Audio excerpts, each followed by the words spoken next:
He believed money was everything, until a cat showed him the value of simplicity. The polished marble floors of the Dalton mansion caught the autumn sunlight streaming through floor-to-ceiling windows, casting geometric patterns across surfaces that gleamed with expensive perfection. Yet as Merrick Dalton pushed open his own front door on that crisp October morning in Savannah, Georgia, all that pristine beauty couldn't mask the house's most prominent feature: silence. It hung in the air like a heavy curtain, broken only by the soft whisper of the climate control system and the distant hum of his luxury sedan's engine cooling in the circular driveway. Merrick paused in the marble foyer, his Italian leather briefcase still gripped in his manicured hand, and that's when he saw him. A light grey cat with golden eyes sat perfectly centered on the Persian rug, as if he'd been waiting for this exact moment. The animal's gaze was steady, almost knowing, and something in those amber depths made Merrick's chest tighten in a way that had nothing to do with his morning espresso. "Where did you come from?" Merrick muttered, his voice echoing in the vast entryway. The cat simply blinked slowly, a gesture that somehow felt like an introduction. At 52, Merrick had built his identity around control. His investment firm commanded respect throughout the Southeast. His suits were tailored in London. His calendar was a masterpiece of efficiency, color-coded and synchronized across 3 devices. He measured success in square footage and portfolio growth, and by those metrics, he was a titan. The mansion sprawled across 2 acres of manicured lawn, its 8 bedrooms and 5 bathrooms a testament to what happened when ambition met opportunity. Yet standing there, looking at this uninvited guest, Merrick felt something crack in his carefully constructed world. The cat rose with fluid grace and approached, its paws silent on the marble. Without ceremony, it rubbed against Merrick's ankle, a gesture both familiar and foreign. When had anyone last touched him so simply? The question surfaced unbidden, and Merrick pushed it away, focusing instead on practical matters. "You can't stay here," he said, though his voice lacked conviction. The cat merely settled onto his briefcase, which he'd apparently set down without realizing it. Warm amber eyes gazed up at him with what looked suspiciously like amusement. Merrick's phone buzzed against his hip, jolting him back to reality. 3 missed calls from his assistant, 2 urgent emails about the Henderson acquisition, and a reminder that the quarterly board meeting was in 45 minutes. He had responsibilities, commitments, a reputation to maintain. But when he tried to lift his briefcase, the cat simply adjusted its position more comfortably, as if signing a lease with its body. "I don't have time for this," Merrick said, but found himself studying the animal more closely. The cat was healthy, well-groomed, despite being a stray, with that particular dignity that seemed bred into felines. There were no tags, no collar, just that steady, patient presence. The morning air carried the scent of magnolia and the distant salt tang from the coast. Merrick's neighbors were probably watching from behind their curtains, he realized. What would they think of the neighborhood's most successful resident standing in his doorway, apparently negotiating with a cat? He made a decision that felt both impulsive and inevitable. "One night," he told the cat firmly, "I'll get you some food and water. Then tomorrow we find you a proper home." The cat's purr was barely audible, but Merrick felt it vibrate through the briefcase and into his hands. It was a sound he hadn't heard in years, warm, contented, utterly peaceful. For a moment, just a moment, some tightly wound spring in his chest loosened. Inside, the mansion's grandeur felt different, with the cat padding silently beside him. The formal living room with its museum-quality furniture, the dining room that seated 12 but had been set for 1 for the past 3 years, the kitchen with its gleaming surfaces that had seen more catered events than home-cooked meals, all of it seemed to shift under that golden gaze, as if being quietly judged and found wanting. Merrick rummaged through his rarely used pantry, finding a can of tuna and a crystal bowl that had probably cost more than most people's weekly grocery budget. The cat ate with polite efficiency, then explored the kitchen with the confidence of a new homeowner conducting an inspection. "Don't get too comfortable," Merrick warned, but there was less authority in his voice now. He watched the cat discover a patch of sunlight streaming through the bay window and settle into it with obvious satisfaction. "I have a meeting." He left water in another crystal bowl and headed for the garage, but found himself pausing at the door. The cat had moved to the window seat, positioned perfectly to watch the world outside. Something about that simple scene, a cat in a window, patient and present, lodged itself in Merrick's memory like a thorn. The drive to his downtown office took him through Savannah's historic district, past the squares and fountains that tourists photographed and locals navigated with practiced ease. Merrick had always found the city's charm somewhat inefficient, all those one-way streets and preservation ordinances that slowed development. Today, though, he noticed things differently. An elderly man feeding pigeons from a park bench, a woman walking her golden retriever while laughing at something on her phone, children's voices echoing from a playground tucked between historic mansions. The Henderson acquisition meeting was typical Merrick. Precise, thorough, profitable. He outlined the benefits, addressed concerns, and closed the deal with the kind of quiet confidence that had made him legend among Savannah's business community. But between presentations, he found his mind wandering to a grey cat in a patch of sunlight, and he couldn't shake the feeling that he was missing something important. His assistant, Patricia, a woman in her 40s who managed his life with military precision, noticed his distraction immediately. "Everything all right, Mr. Dalton? You seem—" She paused, searching for the right word. "I'm fine," Merrick replied automatically, "just thinking through some logistics." It wasn't entirely untrue. He was thinking about logistics, specifically how to find a suitable home for his unexpected guest. The afternoon passed in its usual blur of calls, emails, and strategic planning. Merrick found himself checking his watch more frequently than usual, though he couldn't quite explain why. At 6:30, 30 minutes later than his typical departure time, he finally packed up his briefcase and headed home. The mansion greeted him with its familiar silence, but now there was something else, a sense of occupancy that had nothing to do with security systems or smart home technology. He found the cat exactly where he'd left it, though now there was a subtle difference in the light. The golden hour was painting everything warm amber, and the cat seemed to glow in it, a living centerpiece in the carefully curated stillness. "Still here, I see," Merrick said, and could have sworn the cat's expression held a hint of amusement. He opened another can of tuna, this time finding himself watching as the cat ate with the same dignified efficiency as before. As evening deepened, Merrick attempted his usual routine, a light dinner eaten while reviewing market reports, then an hour in his home office responding to emails before bed. But the cat had other ideas. It appeared on his desk, stepping delicately around investment portfolios to settle near his keyboard, close enough that its warmth pressed against his wrist. Before we continue with the story, I want to ask you for something very special. Please subscribe to the channel, give this video a like and leave a comment. Every single action makes a difference and helps our project grow. The sensation was foreign and oddly comforting. Merrick tried to work around it, but found his attention fragmenting. The cat's presence seemed to slow time, making him aware of the quality of the evening light, the subtle sounds of the neighborhood settling into night, the rhythm of his own breathing. When bedtime arrived, Merrick faced an unexpected dilemma. The cat had claimed the leather chair in his study, curled into a perfect grey circle that looked both temporary and permanent. Should he move it, leave it, set up some kind of bed? "This is temporary," he reminded himself, and the cat as he turned off the lights. But as he climbed the stairs to his bedroom, he could hear it below, a soft, rhythmic purring that somehow penetrated the mansion's thick walls and expensive insulation. It was a sound he'd forgotten existed, and it followed him into sleep with surprising gentleness. The next morning brought rain against the windows, and a decision that Merrick knew he should have made the night before. He found the cat waiting by the front door, patient and alert, as if it had been expecting him. But when he opened the door to let it out, the animal simply looked at him, then at the grey morning beyond and settled back onto the Persian rug.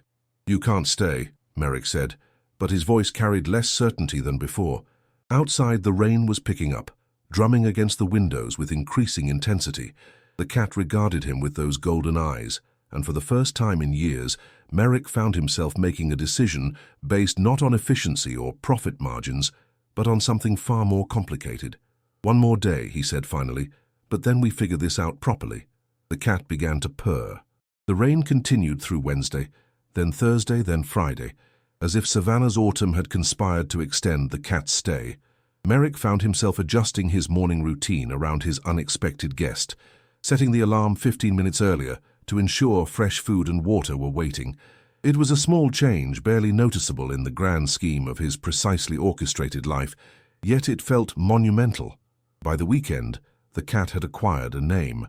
It happened accidentally, during a phone call with his assistant Patricia about weekend prep for Monday's board presentation. The cat had chosen that moment to leap onto Merrick's desk, scattering quarterly reports with feline indifference, and Patricia's voice crackled through the speakerphone. "What was that? Sounds like you're being ambushed." "Ashby," Merrick said without thinking, the word emerging from some forgotten corner of memory.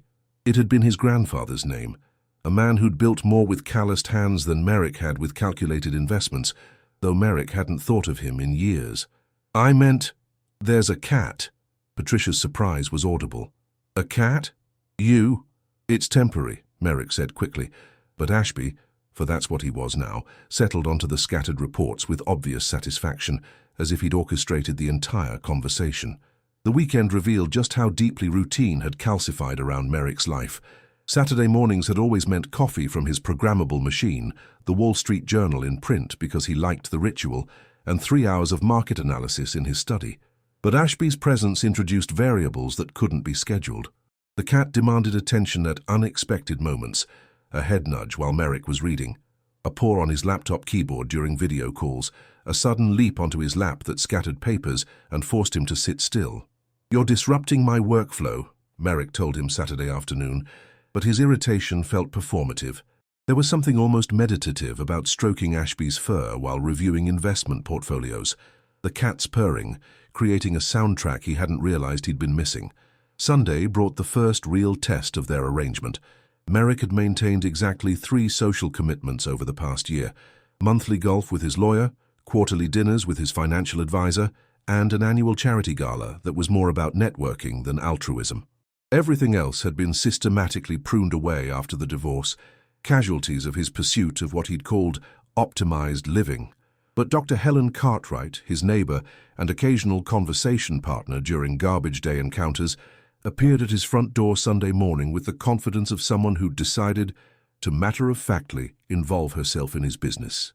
"I saw you had a visitor," she said without preamble, her grey hair catching the morning light and her eyes holding the kind of professional assessment that came from 40 years as Savannah's most trusted pediatrician. "Mind if I take a look?" Merrick found himself stepping aside before he could formulate a refusal. "Doctor." Cartwright moved through his foyer with the ease of someone accustomed to entering homes during crises, and Ashby appeared as if summoned, approaching her with the same confident curiosity he'd shown toward everything else in the mansion. "Well, hello there, handsome," Dr. Cartwright murmured, crouching down to let Ashby investigate her hands. Her examination was gentle but thorough, checking teeth, ears, and general condition with practiced efficiency. "He's healthy, well socialized, maybe 2 or 3 years old. Been someone's pet, I'd say, though he's been on his own for a while. I'm finding him a proper home," Merrick said automatically. Dr. Cartwright's smile was knowing. "Of course you are, though he seems to have found one already." She straightened, brushing cat hair from her cardigan, with the casualness of someone who'd spent decades dealing with the realities of caring for living things. "You'll want to get him to a vet for a proper checkup. Dr. Marcus Chen on Bull Street is excellent, if you don't mind my recommendation." After she left, Merrick stood in his foyer holding a business card for a veterinarian and wondering how a 5-minute conversation had somehow committed him to medical appointments he hadn't agreed to make. Ashby sat nearby, grooming a paw with the satisfied air of someone whose plan was proceeding exactly as intended. The veterinary clinic occupied a converted Victorian house on Bull Street, its waiting room filled with the organized chaos of people who'd rearranged their lives around creatures who couldn't rearrange theirs. Merrick sat uncomfortably in a plastic chair, Ashby calm in a carrier borrowed from Dr. Cartwright, surrounded by an entirely foreign ecosystem of pet ownership. A woman with a graying ponytail held a carrier from which anxious yipping emerged at regular intervals. A teenage boy cradled a bearded dragon with the protective tenderness Merrick remembered feeling toward his first investment portfolio. An elderly man spoke in soothing tones to an ancient golden retriever who seemed to find the entire situation beneath his dignity. "First time?" the woman with the yipping dog asked, and Merrick realized he'd been staring. "Yes," he admitted. "I'm not really. This isn't permanent." Her smile held a familiar knowing quality. "That's what they all say." She gestured toward Ashby's carrier. "What's his name?" "Ashby." The name came more easily now, carrying weight it hadn't possessed a week ago. Beautiful cat. You can tell he's got good instincts about people. Before Merrick could ask what she meant, Dr. Chen called them in. The examination room smelled of antiseptic and something warmer, more organic, the accumulated essence of thousands of animals who'd passed through seeking care. Dr. Chen was younger than Merrick had expected, with gentle hands and the kind of quiet authority that Merrick recognized from his own best employees. "He's in excellent condition," Dr. Chen announced, after a thorough examination that Ashby endured with regal patience. "Current on vaccinations, well socialized, clearly been cared for. He was probably microchipped at some point, but it's not reading now. Sometimes that happens with older chips." "So he belonged to someone?" "Almost certainly. The question is whether they're still looking for him." Dr. Chen's expression grew more serious. "We can run lost pet reports through the usual channels, put his photo online. But between you and me, cats like Ashby don't usually end up homeless by accident. Sometimes people move and can't take pets. Sometimes elderly owners go to care facilities. Sometimes life just gets complicated." Driving home, Merrick found himself thinking about complications. His own life had been ruthlessly simplified for 3 years now, ever since the divorce papers were signed, and Evelyn had taken her laughter and her gardening gloves and her ability to make the mansion feel like a home instead of a showpiece. The simplification had been intentional, necessary even. Emotional complexity was inefficient, messy, prone to the kind of variables that couldn't be controlled through proper planning. But Ashby introduced variables by his very existence. The cat required feeding schedules that didn't align with market opening times. He demanded attention during conference calls, comfort during thunderstorms, and engagement during those long evening hours that Merrick had previously filled with work, because work, unlike relationships, provided measurable returns. Tuesday brought the first real conflict. Merrick had a dinner meeting with potential investors for a new development project, the kind of evening that required his full attention and absolute discretion. He'd arranged for a late dinner at the Old Pink House, Savannah's most exclusive restaurant, the sort of place where deals were made over bourbon and handshakes mattered more than contracts. But as he prepared to leave, adjusting his tie in the hall mirror, Ashby appeared and began the kind of insistent meowing that seemed to carry actual meaning. The cat positioned himself between Merrick and the front door, then walked deliberately toward the kitchen, looking back as if expecting to be followed. "I have to go," Merrick explained, feeling slightly ridiculous for offering excuses to a cat. But Ashby's behavior was so purposeful that Merrick found himself following, only to discover that the cat's water bowl was empty and his food dish nearly so. It was a small thing, easily remedied, but it meant running late for the first time in his professional memory. Merrick filled the bowls with more attention than the task required, watching Ashby eat with the kind of focus he usually reserved for market analysis. By the time he reached his car, he was 15 minutes behind schedule, and the realization that he'd prioritized a cat's dinner over investor relations should have alarmed him more than it did.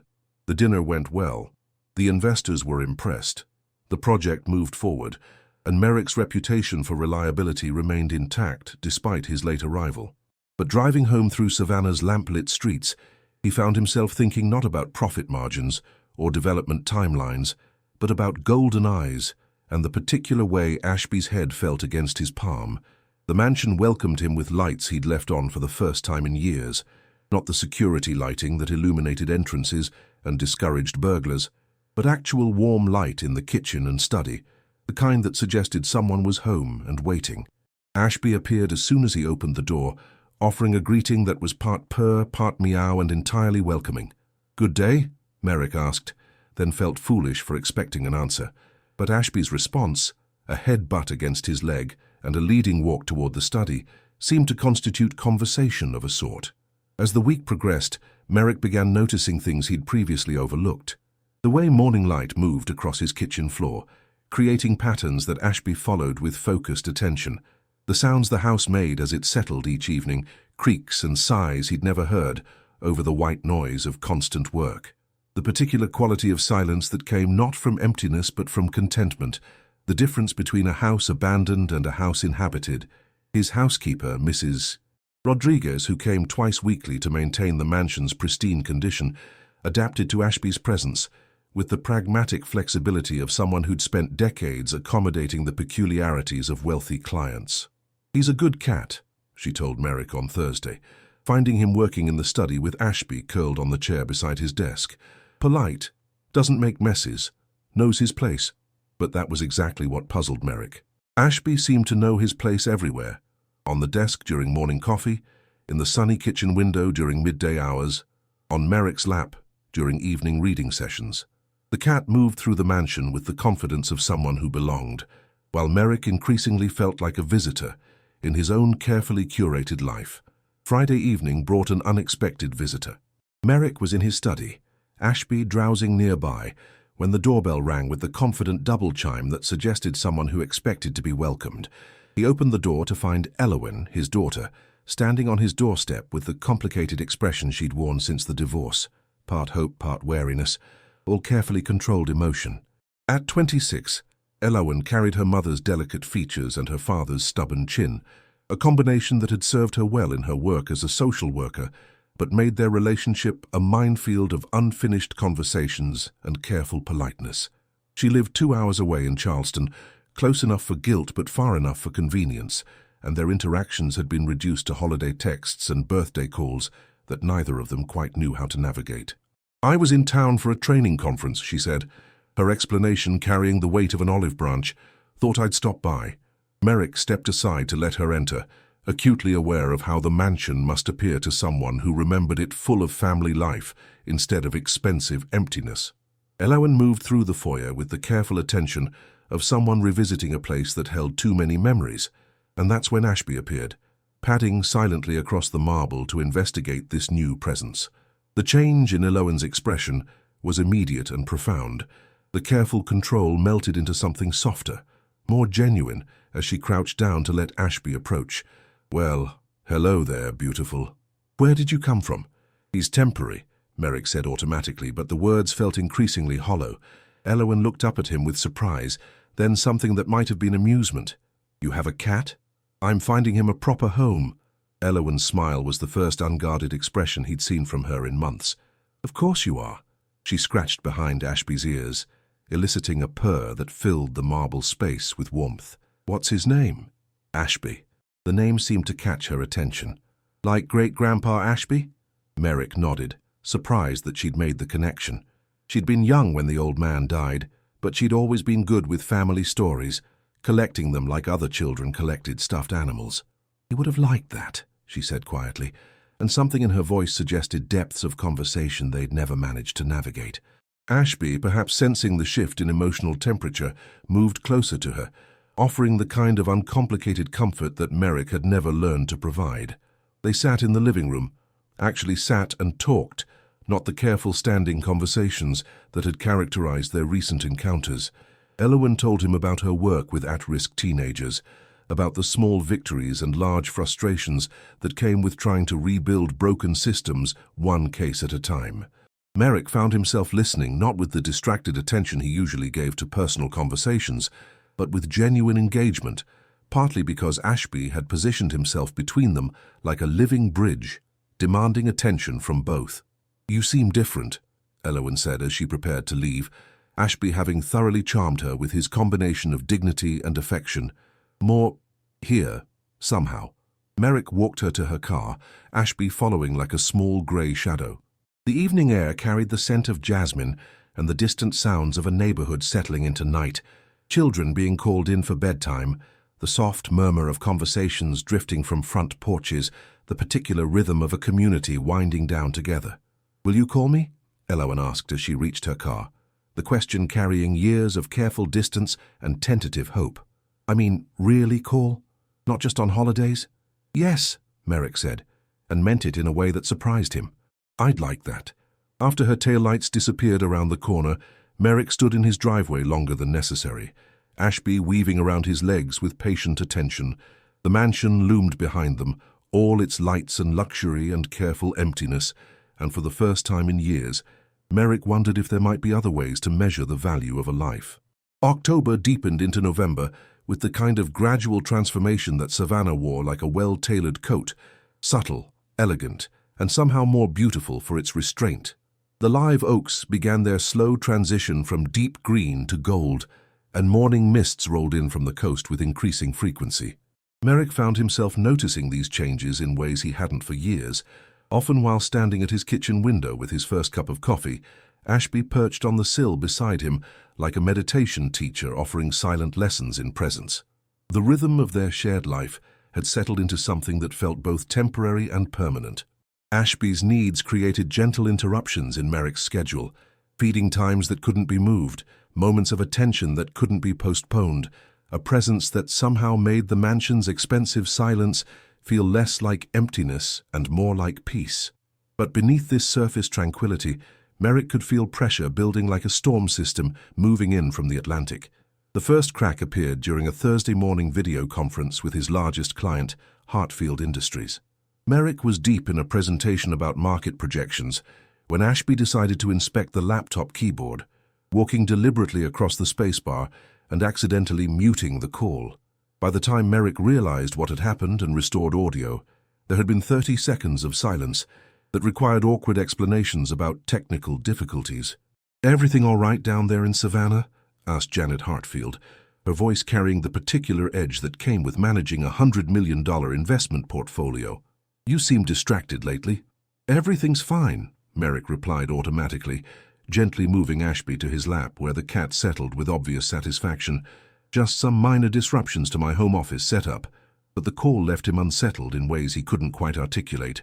His professional identity had been built on absolute reliability, the kind of seamless competence that made clients trust him with their most important financial decisions. A cat on a keyboard was a small thing, almost comically insignificant, yet it represented a loss of control that felt larger than its actual impact.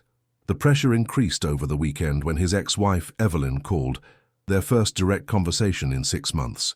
"Elowen mentioned you have a cat," she said without preamble, her voice carrying the mixture of curiosity and concern that had characterized their relationship even before the divorce. She seemed surprised. Merrick found himself in his study, Ashby sleeping in a patch of afternoon sunlight, trying to explain something he didn't fully understand himself. "It's temporary." He just appeared. "Cats don't just appear in your life, Merrick. You schedule everything else." Evelyn's laugh held echoes of affection, wrapped in years of accumulated disappointment. "She also said you two actually talked. Like, really talked. We had a conversation, yes. About her work, about things that matter to her." There was a pause that stretched across the miles between Savannah and Evelyn's new home in Atlanta. "I'm glad. She's been waiting for you to see her as more than an obligation on your calendar." After she hung up, Merrick sat in his study watching Ashby sleep, wondering when his relationships had become so fragile that a cat's presence could shift their entire dynamic. The thought should have been comforting, but instead it highlighted how little genuine connection he'd maintained with the people who should matter most. Monday brought news that threatened to upend his carefully constructed world entirely. Patricia burst into his office with the kind of barely controlled energy that preceded either triumph or disaster. "The Morrison deal is falling apart," she announced, setting a stack of legal documents on his desk with the gravity of someone delivering a medical diagnosis. "They're pulling out, effective immediately." The Morrison project had been 18 months in development, a luxury residential complex that represented not just significant profit, but also Merrick's entry into Savannah's most exclusive development market. He'd invested time, money, and considerable reputation into landing the contract, and its success was supposed to position him for even larger opportunities. "What happened?" Merrick asked, though his voice remained steady despite the magnitude of the catastrophe unfolding across his desk. "Apparently, they've decided to go with a firm out of Atlanta, someone with broader regional experience and more comprehensive development capabilities." Patricia's air quotes carried years of frustrated loyalty. "They're offering the standard cancellation compensation, but it wasn't about money," Merrick realized. It was about momentum, about the carefully cultivated reputation that separated him from dozens of other investment advisors who could crunch numbers and manage portfolios. The Morrison deal had been his proof that he could play in the bigger leagues, and its loss felt like a judgment on everything he'd built. He spent the day in damage control mode, reassuring other clients, adjusting projections and maintaining the facade of confidence that had always been his most valuable professional asset. But underneath the surface competence, something was shifting. For the first time in his career, he found himself thinking not about how to recover from this setback, but about whether recovery was what he actually wanted. The thought followed him home, where Ashby waited with his usual patient presence. The cat seemed to sense Merrick's distress, offering the kind of simple comfort that came without questions or conditions, just a warm body pressed against his leg and a steady purr that somehow made the mansion feel less empty despite everything that had gone wrong. That evening, as Merrick sat in his study trying to focus on spreadsheets that might salvage something from the Morrison disaster, Ashby jumped onto his desk and settled directly on top of the quarterly reports. It was the kind of feline behavior that would have irritated him weeks earlier, but now it felt almost intentional, as if the cat was offering a different perspective on what deserved attention. "Not tonight, Ashby," Merrick said gently, trying to lift the cat without disturbing the papers beneath him.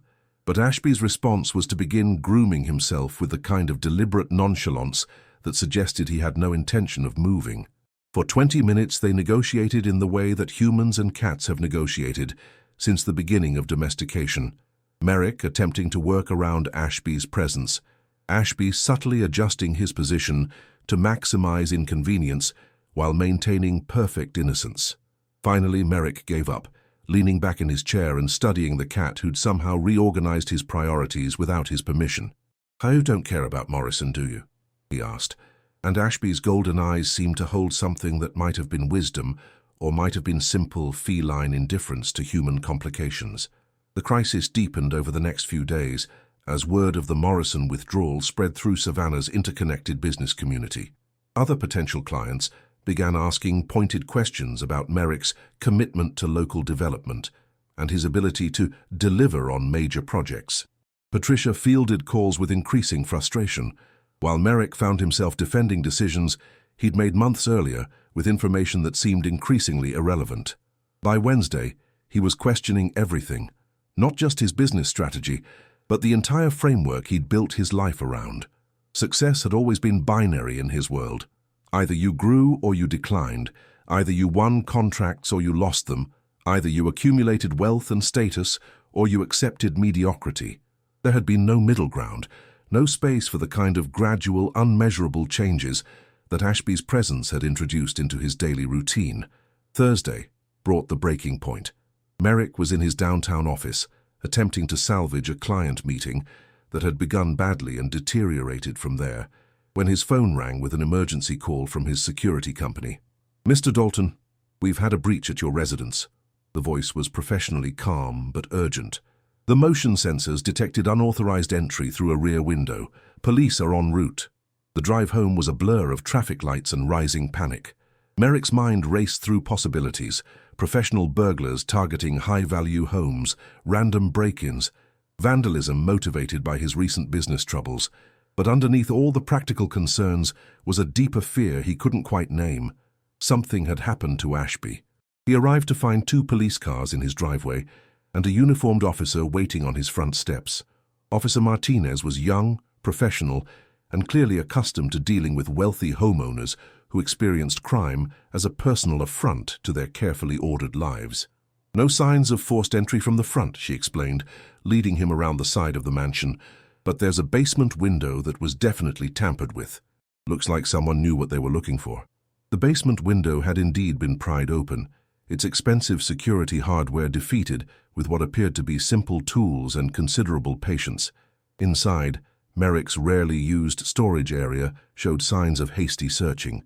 Boxes moved, closets opened, expensive items ignored in favor of what looked like a targeted search for something specific. "Any idea what they might have been after?" Officer Martinez asked as they surveyed the damage. Most burglars would have gone for the electronics, jewelry, obvious valuables. Merrick shook his head, distracted by a more immediate concern. "There was a cat. Grey golden eyes. Have you seen—" "Ashby!" The name came out louder than he'd intended, echoing through the basement with desperate urgency. From somewhere in the house's upper levels, he heard a familiar meow, questioning, perhaps slightly indignant, but reassuringly alive.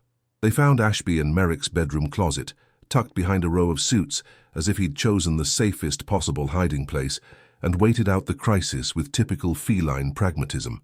The relief Merrick felt at seeing those golden eyes was disproportionate to everything he thought he understood about his own priorities. and Officer Martinez noticed his reaction with the kind of professional observation that missed very little.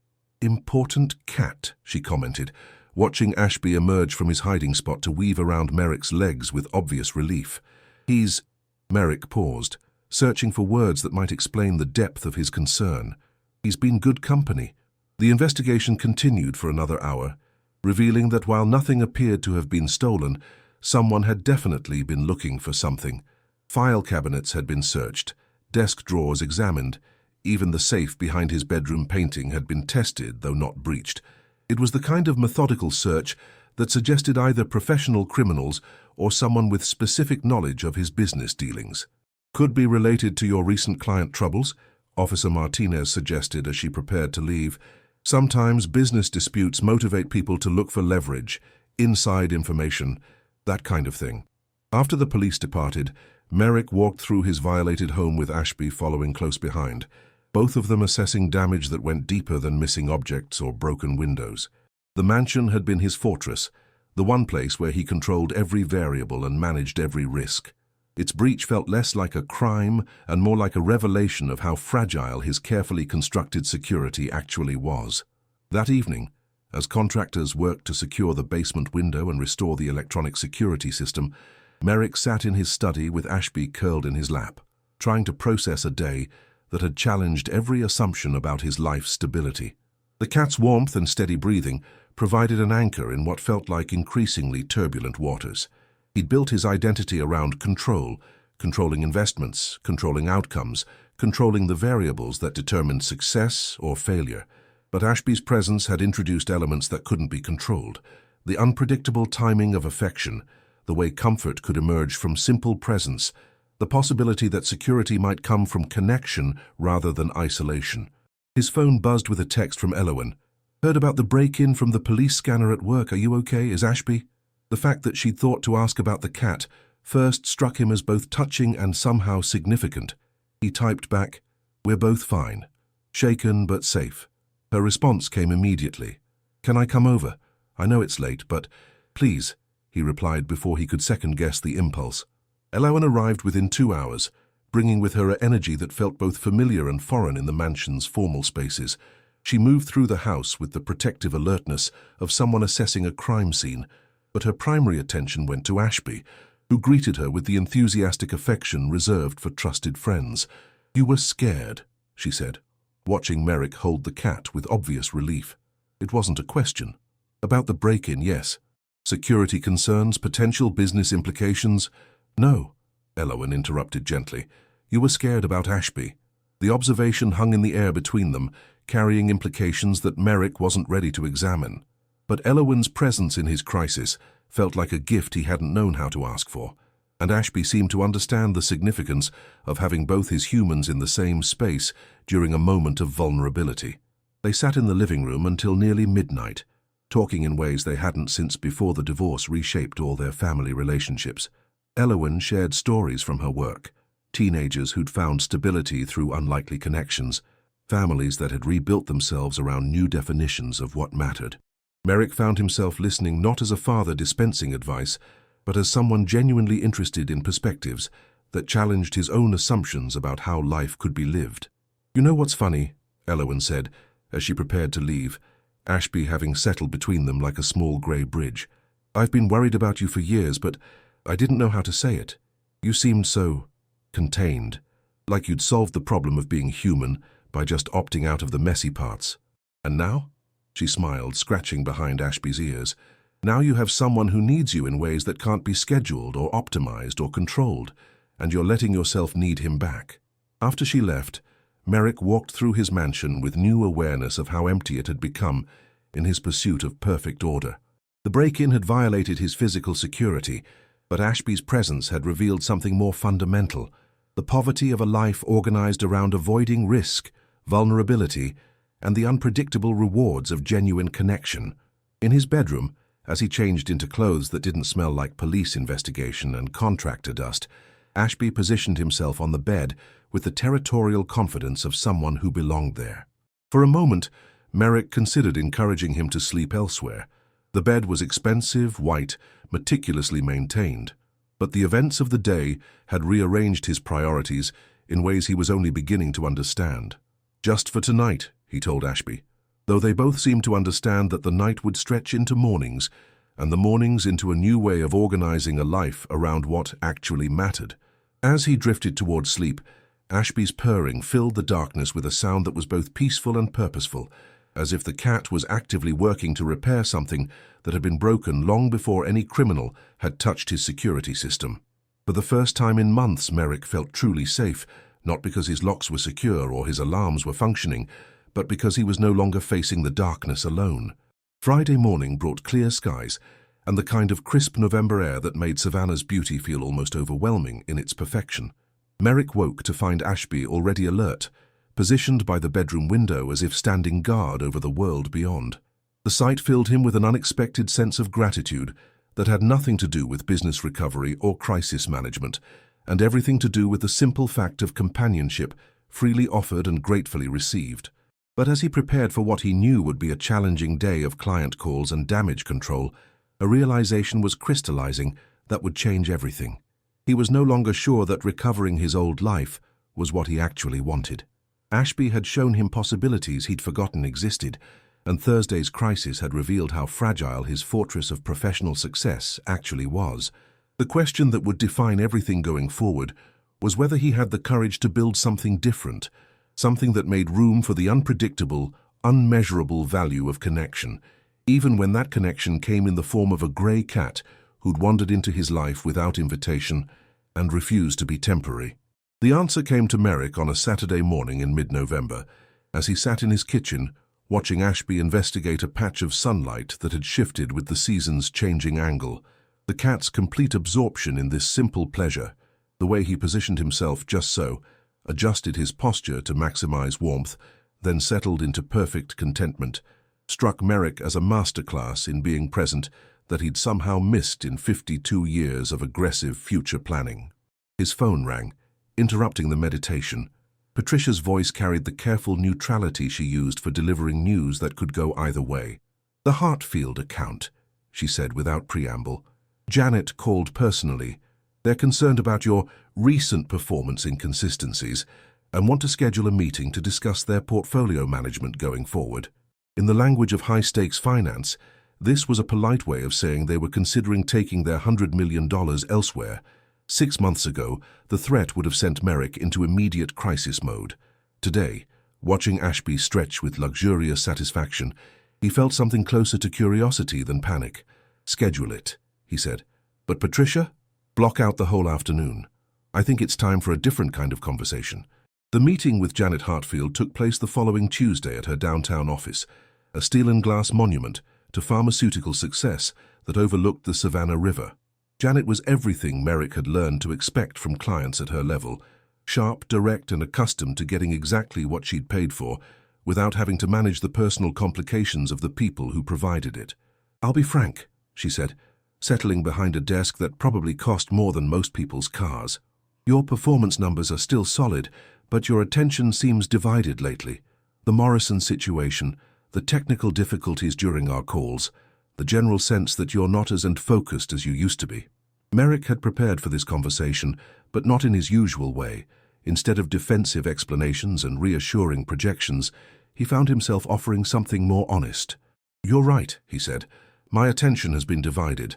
I've been learning that maybe that's not entirely a bad thing." Janet's eyebrows rose slightly. This was clearly not the script she'd expected. 6 months ago, I would have told you that professional excellence required complete dedication, that any distraction from maximizing your returns was a betrayal of my responsibility to you. But I'm discovering that a life lived entirely in service to other people's financial goals might not be as valuable as I thought, to you or to me. He paused, aware that he was potentially talking himself out of his largest account, but unable to stop.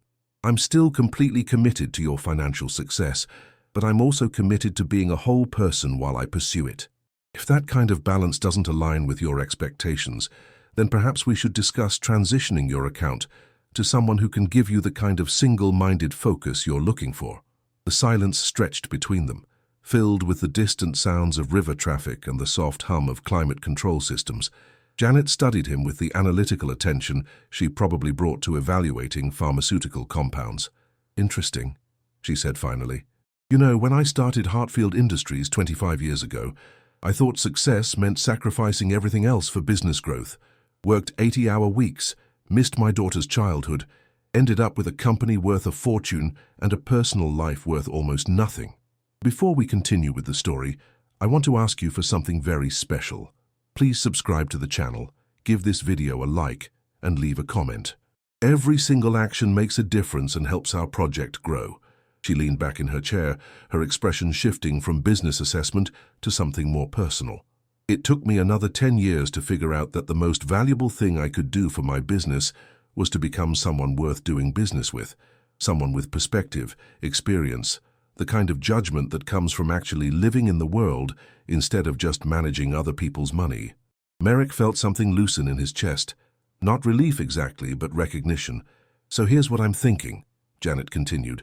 "I don't want an investment manager who's too scared of his own life to make interesting decisions. I want someone who understands that wealth is supposed to enable better living, not replace it. If you're learning how to do that, then maybe you're exactly the person I want handling my portfolio." The conversation continued for another hour, but it felt fundamentally different from any business meeting Merrick had ever experienced. They talked about investments, certainly, but also about the relationship between financial security and personal fulfillment, about the difference between managing money and stewarding resources that could create genuine value in people's lives. Driving home, Merrick realized that he'd just had the most honest professional conversation of his career, and instead of losing a client, he'd found a way to be more valuable by being more himself. The insight felt both revolutionary and obvious, like discovering that a door he'd been struggling to force open had been unlocked all along. Ashby greeted him at the front door with the particular enthusiasm reserved for homecomings that had been uncertain. The cat seemed to possess an intuitive understanding of emotional weather, and his obvious relief suggested he'd sensed the morning's tension, even from a distance. "Good news," Merrick told him, crouching down to accept the headbutts and purring that constituted Ashby's version of celebration. "We're keeping our biggest client by learning how to be human beings." That evening, as autumn moved decisively toward winter, Merrick found himself making a decision that would have been unthinkable 6 months earlier. Instead of spending Wednesday evening reviewing quarterly projections, he drove to the Humane Society of the Coastal Empire, a facility housed in a converted warehouse that smelled of industrial disinfectant and hope in equal measure. The volunteer coordinator, a woman named Grace Murphy with gray hair and the kind of patient smile that came from years of managing both animals and the humans who loved them, gave him a tour that was both heartbreaking and inspiring. Dogs barked their eager desperation from clean but institutional runs. Cats observed potential adopters with the calculating dignity that felines had perfected over millennia. Volunteers moved through it all with the dedicated cheerfulness of people who'd found purpose in cleaning up the consequences of human carelessness. "First time volunteering?"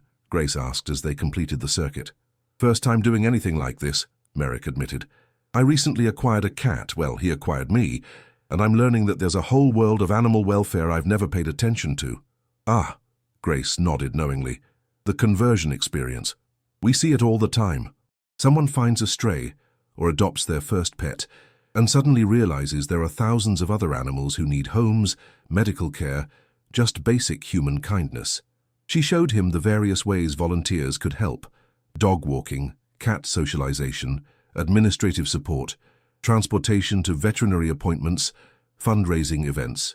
Each option represented time and energy that would have to come from somewhere else in his carefully balanced schedule. "I can offer 4 hours a week," Merrick said, then surprised himself by adding, "maybe more depending on what's needed." Grace's smile suggested she'd heard similar commitments before, some kept and some abandoned when the novelty wore off. "We'll start you with cat socialization, spending time with the cats who need to learn to trust humans again. Your experience with your own cat will be valuable there."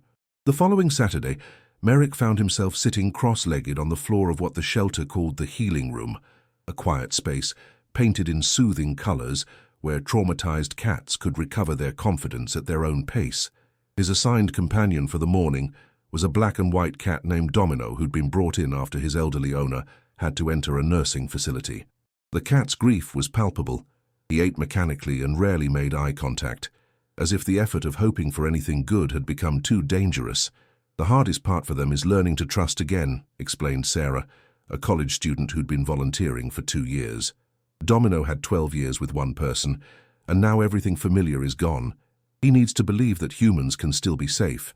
Merrick spent the morning simply being present, reading quietly while Domino observed from a corner, occasionally extending his hand to let the cat catch his scent, speaking in the low, steady tones that he'd learned Ashby found comforting.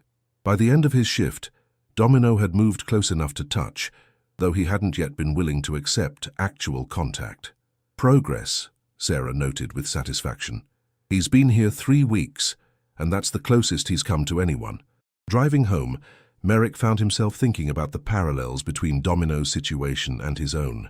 Both of them had experienced losses that made trust feel risky. Both were learning, in different ways, that connection might be worth the vulnerability it required. Ashby greeted his return with curiosity that intensified when he caught the scents of other cats on Merrick's clothes. For a moment, Merrick worried about jealousy or territorial behavior, but Ashby's investigation seemed more interested than threatened, as if he approved of his humans' expanding involvement with his broader community. That evening, as they settled into their usual routine, Merrick reading while Ashby claimed the optimal position for both warmth and attention, Merrick realized that his life was taking on a texture he'd forgotten was possible.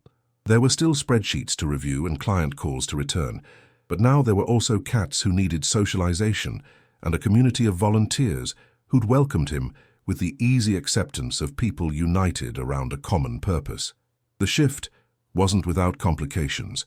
His volunteer schedule sometimes conflicted with client meetings.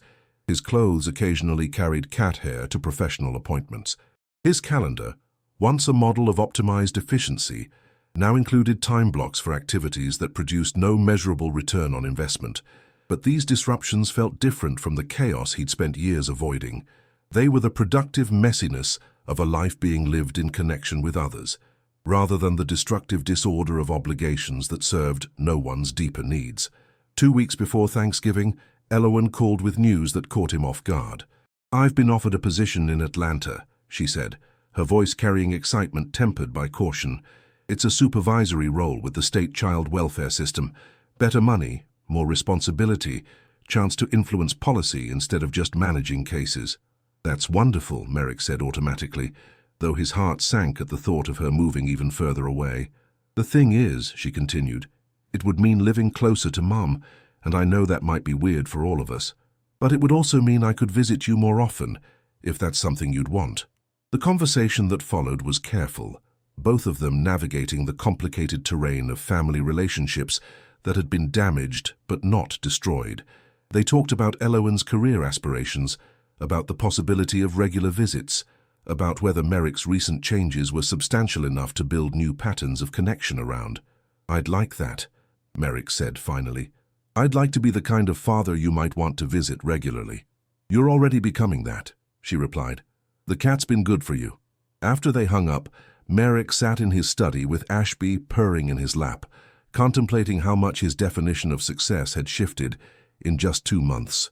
6 months ago, his daughter moving closer would have felt like a potential disruption to his carefully managed independence. Now it felt like the possibility of rebuilding something valuable that he'd almost given up for lost. The thought carried him through the rest of November as he continued his weekly shelter volunteering, his client meetings, and the daily routines that had been quietly revolutionized by Ashby's presence. He was learning that transformation didn't happen all at once, but through accumulated moments of choosing connection over isolation, presence over productivity, the unmeasurable value of love over the security of emotional distance. As Thanksgiving approached, Merrick realized he had more to be grateful for than he'd possessed in years, and it had come not through acquisition or achievement, but through the simple willingness to let a gray cat with golden eyes teach him what he'd forgotten about being fully alive. Thanksgiving morning arrived with the kind of crystalline clarity that made Savannah's autumn light look like liquid gold poured over the historic district. Merrick woke to find Ashby positioned at the bedroom window, alert and focused on something in the garden below. Following his gaze, Merrick saw a small family of cardinals investigating the bird feeder that Mrs. Rodriguez had installed the previous week, another small addition to a house that was slowly becoming a home. For the first time in 3 years, Merrick wasn't spending the holiday alone. Elowen had driven down from Charleston the night before, and Dr. Cartwright had somehow invited herself for dinner, with the casual authority of someone who'd decided that neighbors shouldn't eat turkey in isolation. The prospect of hosting should have triggered his usual anxiety about performance and control, but Ashby's presence seemed to have recalibrated his understanding of what hospitality actually meant. "Morning, roommate," Merrick said quietly, and Ashby responded with the particular purr reserved for dawn conversations, softer than his demanding dinner purr, more musical than his drowsy evening rumble. It was a sound that had become as essential to Merrick's daily rhythm as his first cup of coffee. In the kitchen, Elowen was already up, moving with the comfortable familiarity of someone who'd reclaimed her childhood home. She'd borrowed one of Merrick's business shirts as a bathrobe, and her hair was twisted up in the messy knot she'd favored since middle school. The sight filled him with a happiness that was both profound and utterly ordinary. "The cat's been supervising my coffee making," she reported, gesturing to Ashby, who had positioned himself on the counter with the alert attention of a quality control inspector. "Very thorough process, lots of purring approval for my technique." They worked together to prepare a meal that was more ambitious than anything Merrick's kitchen had seen since the divorce. Mrs. Rodriguez had left detailed instructions for the turkey, but everything else was improvisation. Elowen's sweet potato casserole from memory, Merrick's attempt at stuffing based on a recipe his mother had used decades earlier, Dr. Cartwright's promised contribution of homemade rolls, and what she'd mysteriously called experimental cranberry sauce. Ashby supervised it all with the focused attention of someone who understood that important rituals were taking place. He sampled nothing but approved of everything, his presence somehow making the kitchen feel more spacious, despite the additional human activity. "You know what's different?" Elowen asked, as she peeled sweet potatoes with the methodical efficiency she'd inherited from her father. "The house doesn't feel like a museum anymore. It feels like someone actually lives here." Merrick considered this as he wrestled with turkey giblets and tried to remember why anyone had ever thought preparing poultry was relaxing. Ashby's influence, I think. Cats don't appreciate showpieces. They insist on homes. "It's not just the cat," Elowen said gently. "It's you learning how to live with him. How to live with anyone, really." Dr. Cartwright arrived at noon carrying a basket that smelled like fresh bread and sporting the kind of outfit that suggested she'd put actual thought into the occasion. A silk blouse instead of her usual cardigan, jewelry that caught the light, shoes that weren't designed primarily for comfort during house calls. Ashby greeted her with the enthusiasm reserved for trusted friends, weaving around her legs while she distributed homemade rolls and a cranberry sauce that turned out to involve bourbon and pecans. "Experimental successful, I take it," she announced, watching Ashby investigate her basket with professional thoroughness. "And how's our host handling his first major entertaining in, how long?" 3 years, Merrick admitted, since before the divorce. "I'd forgotten how much work goes into making things look effortless." "The secret," Dr. Cartwright said, settling into a kitchen chair that Ashby immediately claimed as his supervising post, "is to stop trying to make things look effortless. People don't need perfect, they need real." The meal itself was a study in controlled chaos. The turkey was slightly dry. The sweet potatoes were perfectly seasoned. The stuffing achieved the exact texture that Merrick remembered from childhood Thanksgivings. Dr. Cartwright's experimental cranberry sauce was declared a triumph, and Ashby positioned himself strategically to receive appropriate tributes from each course. But the real success wasn't culinary. It was the way conversation flowed without the careful monitoring that had characterized Merrick's family interactions for years. Elowen talked about her work with teenagers who'd aged out of foster care, the small victories and persistent challenges of a system that tried to create stability from bureaucracy and good intentions. Dr. Cartwright shared stories from 40 years of pediatric practice, the privilege of watching families navigate crisis and celebration with equal measures of hope and stubbornness. Merrick found himself contributing not just polite responses, but genuine engagement, asking questions that arose from curiosity rather than obligation. The conversation meandered through topics that had nothing to do with quarterly returns or market projections, and he discovered that he had opinions about things he'd forgotten he cared about: community development that prioritized people over profit, educational systems that acknowledge different kinds of intelligence, the particular challenges of maintaining hope in work that dealt constantly with human fragility. "You sound like someone who's remembering what he believes in," Dr. Cartwright observed as they cleared dishes, Ashby supervising from his post-meal position in the living room window. "I'm learning the difference between what I thought I wanted and what actually makes me happy," Merrick replied, surprised by his own honesty. After dinner, as early evening light slanted through the mansion's tall windows, they settled in the living room with coffee and the comfortable lethargy of people who'd eaten well in good company. Ashby claimed his position as the center of attention, accepting scratches and compliments with regal satisfaction. "I have news," Elowen said, her voice carrying the particular tone that preceded announcements. "I took the Atlanta job." The statement hung in the air, followed by the kind of silence that could go either direction. Dr. Cartwright's expression suggested she was waiting to see how Merrick would respond to this potential change in family geography. "When do you start?" he asked, and was pleased to hear that his voice conveyed genuine interest rather than the carefully neutral tone he'd used for years when discussing Elowen's career decisions. "February 1st, which means I'll be close enough for regular visits, if that's something we both want to try." "I'd like that very much," Merrick said. "I'd like to be better at being your father." "You already are better," she replied. "The question is whether you can sustain it when things get complicated again. Because they will. Life doesn't stay simple just because you figured out how to be happy with a cat." It was a fair question, one that had been troubling Merrick as his volunteer work at the shelter expanded, and his relationship with his remaining clients deepened into something more personally meaningful. The peace he'd found with Ashby felt fragile sometimes, dependent on circumstances that could change without warning. As if summoned by the conversation, his phone buzzed with a text message. Patricia's name appeared on the screen, followed by words that would have triggered panic 6 months earlier. "Morrison project back on the table. They want to meet Monday. Big opportunity." Merrick looked at the message, then at Ashby, who was sprawled across his lap in complete trust. 6 months ago, this news would have sent him into immediate strategic planning mode, calculating how to leverage this second chance into even greater opportunities. Now he felt something closer to careful consideration. "Work crisis?" Dr. Cartwright asked, noticing his expression.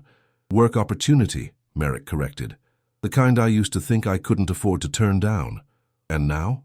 Now I'm wondering what success actually looks like when you factor in things that can't be measured." The conversation continued as twilight deepened into evening, touching on questions that had no easy answers. How do you balance professional ambition with personal fulfillment? What do you owe to the people who depend on your income versus the people who depend on your attention? How do you build a life that serves both your practical needs and your deeper longings for connection and meaning? Ashby, perhaps sensing the weight of these discussions, moved between his humans with the diplomatic skills of a practiced mediator, offering comfort where it was needed and lightening the mood when conversations grew too heavy. As Dr. Cartwright prepared to leave, she paused in the foyer, where Merrick had first encountered Ashby 3 months earlier. "You know what I've learned in 40 years of watching families," she said, pulling on her coat while Ashby supervised from his position on the Persian rug. "The people who are happiest aren't the ones who've avoided difficult choices. They're the ones who've learned to make choices based on their actual values instead of their fears." After she left, Merrick and Elowen settled into the quiet evening routine that felt both new and familiar. Elowen graded papers from her current caseload, while Merrick reviewed client portfolios. But now there was a companionable quality to their parallel activities that hadn't existed in years. Ashby moved between them, accepting attention from both, and somehow making the large living room feel perfectly sized for a small family. "I'm proud of you, Dad," Elowen said as she prepared for bed, the words carrying weight that simple praise couldn't convey. "Not just for taking in Ashby, but for letting him change you. That takes more courage than people realize." Alone in his study later that evening, Merrick sat with Ashby purring in his lap and considered the Morrison opportunity that waited in his inbox. The project was larger than the original proposal, more complex, potentially more profitable. It would require the kind of total commitment that had once defined his professional identity, the willingness to subordinate everything else to the demands of success. But as he stroked Ashby's fur and listened to the purring that had become the soundtrack to his most peaceful moments, Merrick realized that his definition of success had been fundamentally altered.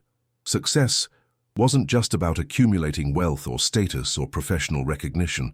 It was about building a life that felt worth living, that created value not just for himself, but for the people and creatures who depended on him. He opened his laptop and began composing an email to Patricia, outlining the terms under which he'd consider taking on the Morrison project. Terms that prioritized sustainable practices over maximum profit, that included support for local workforce development and community improvement, that acknowledged his commitment to maintaining work-life balance even during intensive project phases. It was the kind of response that would have horrified his earlier self, too idealistic and insufficiently aggressive for serious business negotiations, but it reflected who he was becoming, someone who understood that the most valuable things in life couldn't be purchased or achieved through force of will alone. As he typed, Ashby adjusted his position on Merrick's lap, purring with the satisfied rumble of someone whose work was nearly complete. The cat had wandered into his life without invitation and had quietly revolutionized everything he thought he knew about success, happiness, and the particular courage required to live authentically in a world that rewarded performance over presence. Outside, Savannah's late November evening settled over the historic district with the peaceful rhythm of a community winding down together, porch lights coming on, the distant sound of conversations drifting from neighboring homes, the subtle shift in air temperature that signaled winter's approach. Inside the mansion that had been transformed from showpiece to home, Merrick Dalton continued writing, building something new on the foundation that a grey cat with golden eyes had helped him discover, the revolutionary understanding that a life measured by love was infinitely more valuable than one measured by any other standard. When he finished the email, he closed the laptop and sat in the contented silence, Ashby's purring the only sound in a house that no longer felt empty despite its size. Tomorrow would bring responses to evaluate and decisions to make, but tonight there was only this. The simple, immeasurable wealth of being fully present with someone who had chosen to love him without conditions or expectations, and the quiet satisfaction of finally learning how to love himself and others in return. In the end, that was the lesson Ashby had been teaching all along, that the most profound transformations happen not through grand gestures or dramatic revelations, but through the accumulated daily choice to remain open to connection, even when, especially when, that connection requires us to become more than we thought we could be. And as Merrick carried his sleeping cat upstairs to a bedroom that had been transformed from a place of isolated rest into a shared sanctuary, he understood that this was just the beginning of learning how to live a life worthy of such gifts.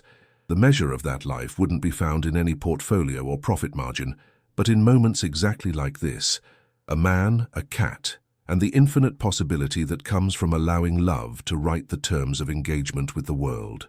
It was, Merrick realized with profound gratitude, more than enough.